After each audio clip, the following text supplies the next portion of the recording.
Have you ever wondered whose hands shaped history? I'm not talking about kings. I'm not talking about soldiers. I'm talking about mothers.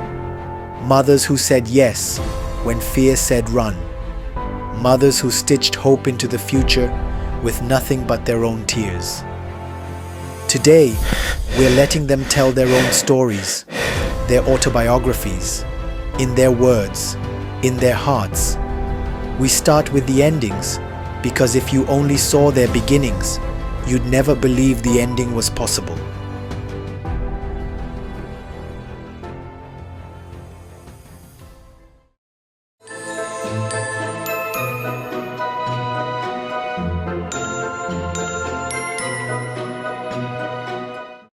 Seven mothers, 7 battles, 7 songs of faith.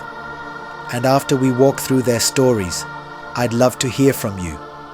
Who's your favorite mother from the Bible? Drop it in the comments.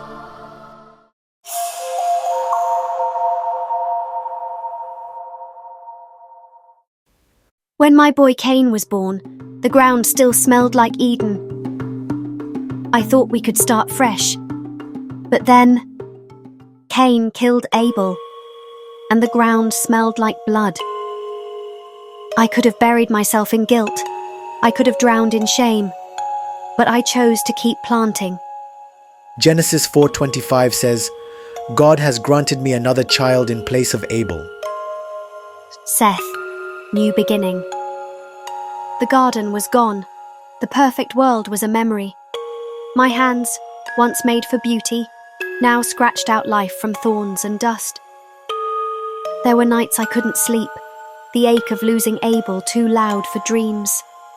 I held Cain's little hands once, kissed his forehead once, never imagining the monster that could grow from my own body. And yet, I still hoped, still bore more children, still whispered prayers into the broken earth, believing God's mercy was deeper than my sin. Even when we ruin things, God isn't done. Maybe you've planted some bad seeds too, but there's always a Seth waiting. You are not beyond redemption.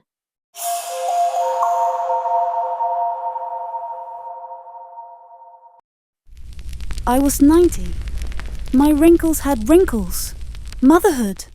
That ship had sailed. But then, God said, Is anything too hard for me? Genesis 18:14.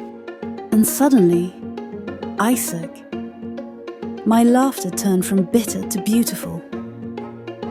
I had carried cynicism longer than I carried a child. I learned to live with disappointment tucked into every corner of my tent. I stopped hoping so it wouldn't hurt. When the angel spoke, I wanted to believe. Part of me did. But a bigger part, the part weathered by years of waiting, laughed in disbelief. Still, God's promise was stronger than my doubts. Maybe you're laughing bitter right now. Trust me, sweet laughter is still possible. God's timing might stretch you, but it won't break you.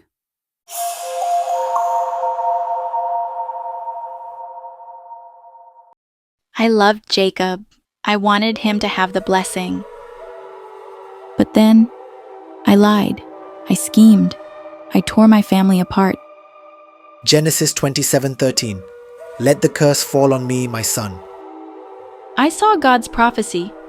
The older will serve the younger. But I didn't trust him to work it out. I rushed. I panicked. I thought if I didn't act, God's promise would fall apart. Watching Esau's tear-streaked face broke me. Watching Jacob flee into exile crushed me even more. My hands had built the future, but I'd built it wrong. Trying to force God's timing usually hurts the people we love. Trust His pace. His plans are better than our quick fixes.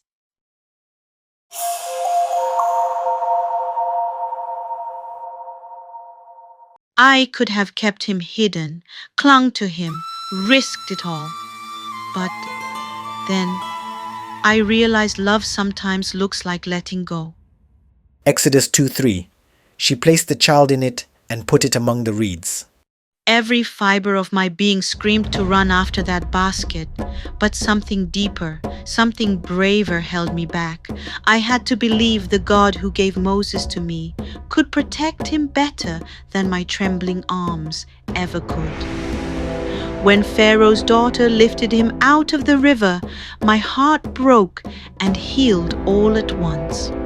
My little boy's cries echoed a future I could barely dare to dream. Sometimes faith means trusting God will love your child even more fiercely than you do.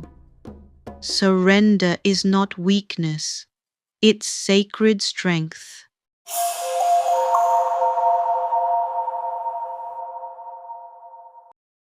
I begged.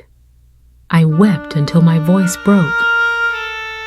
But then, God said yes. 1 Samuel 1:27-28. I prayed for this child, and the Lord granted me what I asked. I wrapped Samuel in a tiny robe and walked the longest walk of my life. The walk to the temple, the walk to obedience. There were nights after I left him when my arms ached for the feel of him. But each year, I'd make him a new robe and whisper prayers into the stitches. Answered prayers often come with a price tag. Are we willing to give back what we begged for? Faith doesn't just ask for miracles, it releases them.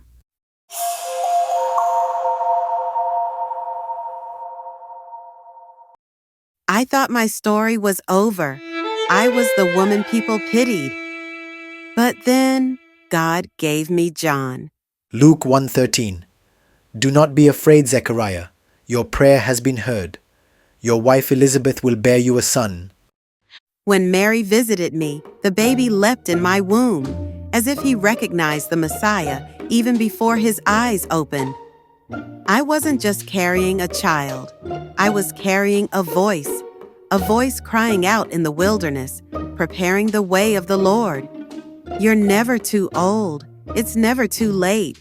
God doesn't shelve us because we hit a certain birthday. Your best chapters may still be ahead.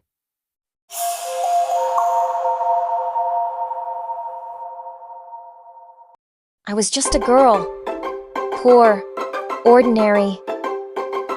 But then, the angel said, You have found favor with God. Luke 1:30-31. and the whole universe shifted. When Jesus kicked inside me, it felt like the world waking up.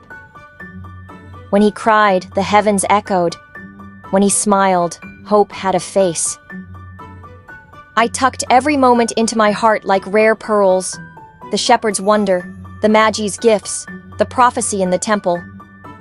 I knew even then, joy and sorrow would dance together in this journey. God loves doing extraordinary things through ordinary people. Maybe he's doing something extraordinary in you too. Don't despise small beginnings. 7 mothers, 7 fingerprints on eternity.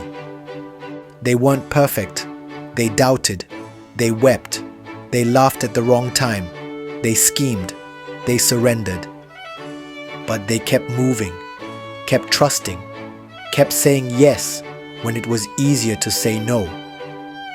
Their stories aren't just history. They're blueprints. They're invitations to plant, to believe, to laugh again, to let go, to trust. Who's your favorite mother in the Bible? Who shaped your faith journey the most? Let me know in the comments. I'd love to hear your stories. If you have enjoyed this video and you want to watch more amazing Bible stories, feel free to click on the story shown to you on the screen now.